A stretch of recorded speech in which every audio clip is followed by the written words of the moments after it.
Les salariés en télétravail peuvent revenir une fois par semaine donc dans leur entreprise s'ils en éprouvent le besoin. Une mesure pour lutter contre l'isolement dont souffrent plus de la moitié des employés. Jean-Wilfried Forquès, Marilyn Hotman. En télétravail chez lui, Olivier commence la journée comme d'habitude par un café. Un café que je vais boire avec moi-même. Et ça, c'est bien dommage parce que ce café, j'aurais bien aimé le boire avec un collègue ou une collègue. Les discussions informelles entre collègues, des moments qui manquent à cet employé toulousain.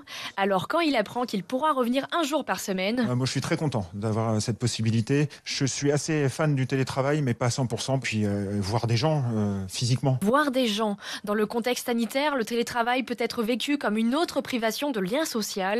C'est le cas d'Étienne en télétravail à plein temps depuis quasiment 10 mois. Aujourd'hui, avec le télétravail, c'est beaucoup plus du travail et que du travail. Et le côté fun, motivant en tout cas en ce qui me concerne, est un peu parti. Une perte de motivation qui montre la limite du tout télétravail. Benoît Serre de l'Association nationale des DRH. Vous avez eu malheureusement des situations beaucoup plus dramatiques, de gens qui étaient en rupture profonde, dont on n'avait plus de nouvelles. Et vous savez comment ça se passe en fait quand vous êtes DRH, vous êtes confronté à des gens qui vous disent « moi je ne peux pas rester chez moi ». Et donc vous autorisez des retours. Et c'est un peu ce qui se passait en fait. Et il rappelle qu'en télétravail, c'est l'employeur qui est responsable de la santé du salarié.